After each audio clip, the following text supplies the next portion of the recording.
You know, this video title is definitely cliche. And even the subject is like heavily cliche. But I'm still going to talk about it because it's something, once again, that as I've gotten older, I see the truth of. And I really like it's just really interesting how when we hear misery loves company, right?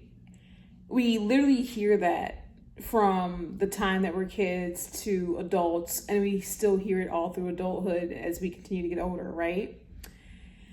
And it's like at first you think that for kids, especially if you're like, I don't know, kid, teenage years or whatever, like, okay, our parents or our loved ones would tell us, misery loves company, stay away from miserable people, because they were trying to like warn us from wanting to hang out and, flock to the wrong crowd. But the thing is that there are many crowds out here in life, and what you're attracted to does say a lot about you, and what you pay attention to and what you give your energy to, it will sink back in. And a lot of it is negative, and a lot of it can be so messy and just such a waste of time. And it's like,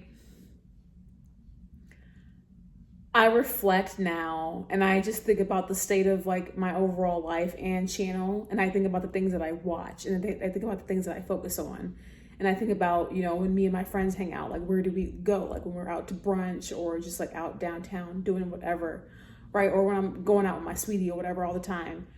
And I reflect and I think about like what I actually spend my time watching and doing versus what I used to when, I was heavily active in a lot of mess, online. And it all has to change, but you also have to realize just how deeply like misery truly does love company. And it's insane because think about it, right? When there are a bunch of different communities on YouTube and, TikTok and whatever, there's a ton of different communities, right? And, a saying that has always been said about different communities on, online is every community has their mess, like every community has their drama. Well, it just depends on who is bringing said drama, who is bringing said mess.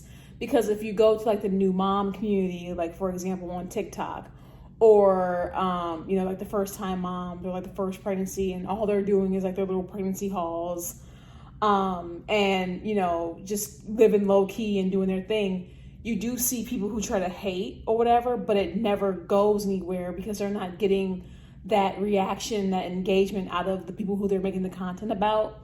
And so it just kind of stays there. But then it's like when you see those little negative comments, it's like there's maybe 2 or 3 that are like agreeing, and so they just end up talking to each other, right? And that's how a lot of stuff gets started online. I just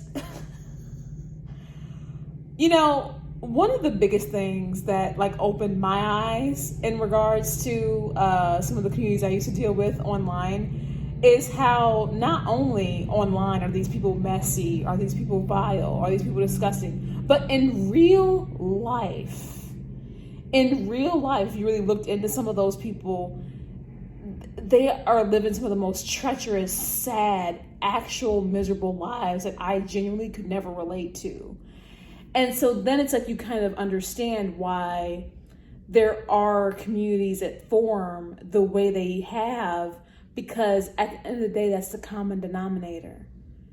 They all relate to each other in a way that's, you can say that they're trauma bonded, or you can say that they just relate on like the basis level of misery. Like, oh, well, we've had all this crap happen in our lives and now we're here and this is why we, show our asses online. And it's just like, you can't, that does not last long. It never does. And it's like, I think about it too, right? Because when you think about even like bigger drama commentary, people like Tasha K, right? Or who's the other one that also got a lawsuit against them? Darn, it skipped my mind, but I know Tasha K just like, bloop, in my mind. Because she was very loud, she was very messy, she didn't care, how degrading, how, gross she would have to be to talk about some people. And some people really loved her for it. But I know that when my thoughts of Tasha K really changed, is definitely during the whole Cardi B thing. And I also remember seeing her own community egg her on to damn near ruin her case.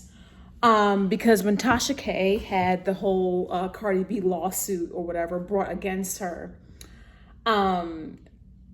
she would go live on her channel and like double down. And she did it a few times. And she continued saying like, I'm going to keep talking about, Cardi. I'm going to keep talking about how bogus she did her roommate. I'm going to keep talking about how Cardi has all of these, alleged, STDs and other gross things. She ain't gonna do nothing. And common sense shows that that's not how you handle a case at all, right? But when misery loves company, there's never really anything that anybody can tell you that's going to direct you on the right track unless you want to walk that right track, unless you want to walk the better path. You can tell people that, hey, I don't agree with what you're doing. I don't agree with who you're hanging out with. But like, when misery loves company so much, the reason why it can kind of like lash back out at you is because of the whole crabs in the bucket mentality. Like, how dare you try to move away from this? How dare you try to be above us, et cetera, et cetera. Like, how dare you, right? And I'm sitting here and I just like really reflect on it, because it's like, when you are truly happy and when you are at peace in life and you're content, you're not going to want to be around miserable people. You're not going to want to partake in miserable activities. Like, you're not going to want to let that penetrate too much in your life. Like, it's one thing to just like, maybe watch from the sidelines and kiki and haha. But even to a certain extent, it's like you don't want to spend your whole day doing that. Especially when you live a productive life and you're very busy and you have like a lot of other things to fill your day with and your time with. And when you're surrounding yourself with people who are, all trying to, be on the best paths they can be in life and progress and everything, you're not going to be dwelling down in the gutter. You're just not. It's not going to interest you. It's going to repulse you. It's going to disgust you. And it's crazy, right? Because, for example, I'm going to mention Tasha K again, how even despite, the lawsuits or whatever, and, she still does have her online presence and everything, but you can tell that in my opinion, Tasha K is just looking to be enabled. Like, she's just looking to be enabled from, any yes sayer or whatever, in her audience to keep being disgusting, like that below the belt commentary that she delivers, which, when she first popped up, it was kind of sassy, but of course, she did what a lot of, especially drama commentary YouTubers do, when they're trying to grow their channels, especially when they see the numbers. They realize that in order to keep the numbers and to keep drawing that attention, they have to get grosser. They have to get more disgusting. They have to say something more hard-hitting.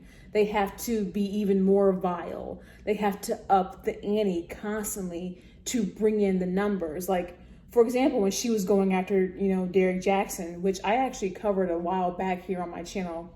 It's no longer up or whatever, but I did cover that. I had to skip over a couple of her segments in her streams when I was reviewing them, because she just started talking about the man's literal, his privates. And it's just like, girl, I'm here to hear what you have to say about his wife and all his, like, side people that he was cheating with. Not all of that, and it's like, she's doing that, to bring the additional entertainment factor, but she's upping the ante because she did that to keep numbers. And that's the thing, when misery truly loves company, you'll be so caught up and you'll be so lost in doing these things. And it's not going to really dawn on you until you hit rock bottom yourself. And then all those people who were enabling you and encouraging you aren't around because you're not giving them what they want anymore. You're not up and ante anymore. Or maybe you finally got ate up and they think you're lame now because that's how fast people flip. And so